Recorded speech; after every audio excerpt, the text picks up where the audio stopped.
Hey guys, sorry I couldn't be there to present. I am currently in San Francisco playing the regional tournament, but my group thought that if I did it through video that it would work just fine. So I'm explaining the role of Russian women in politics throughout history. So under the Tsar, women were mostly involved in the home.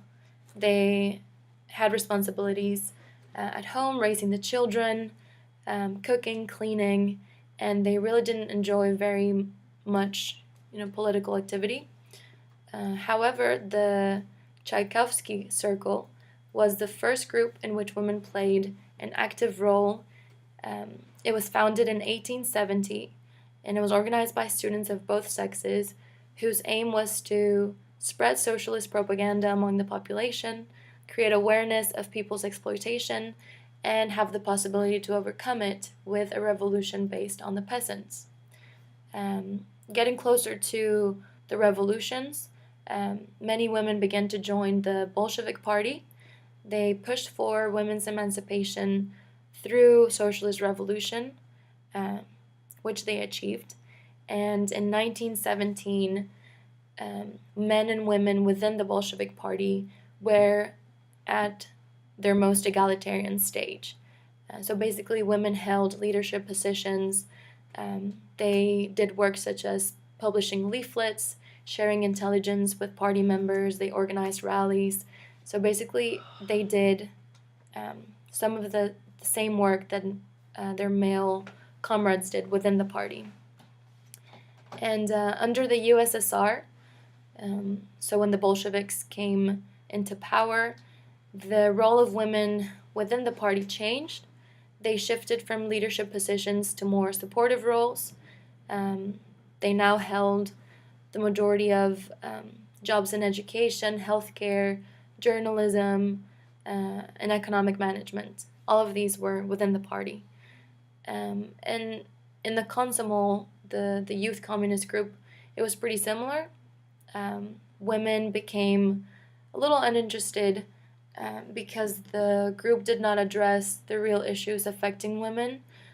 So they wanted to talk about, balancing family and political activity, but the group didn't address those specific issues. So as they became uninterested, their male comrades thought that it was a backwards attitude of women. So they were thought less, they were judged, they were called babas, so basically not good enough for politics and holding leadership roles. So they became segregated, and slowly they fell back to, the expected role of women, which was again in the home and the family. And only a few women transcended within the party, like Alexandra Kollontai, which we talked about in class. She pushed for women's rights through socialist reforms. As Commissar for Social Services, she achieved, the passing of new laws which recognize women as citizens with equal rights to men. She was also influential in the passing of the Civil Code on marriage and divorce. So now it was easier for women to get married, but also to have divorce, which was now in mutual consent.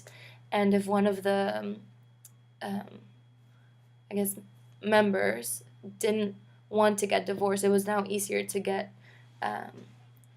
trials to settle it. The Zenadel was also established.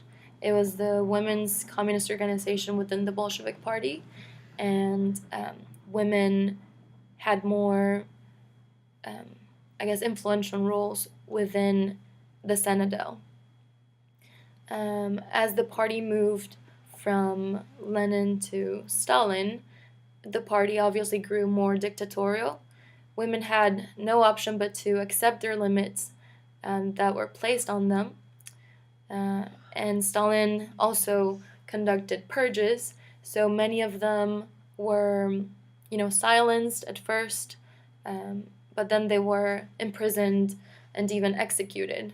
And there were other women who helped the secret police in denouncing, fellow comrades. They could be male or women. So you had, both sides of that. And under Stalin, they continued to hold most jobs of rank and file, so not a lot of decision-making roles under Stalin either. And the Zenadel was abolished. So its policies turned to fit the needs of the regime rather than to promote women's welfare, which was unfortunate. So overall, the corruption that spread throughout the Soviet system pushed for, the egalitarian principles to give way to more autocratic realities.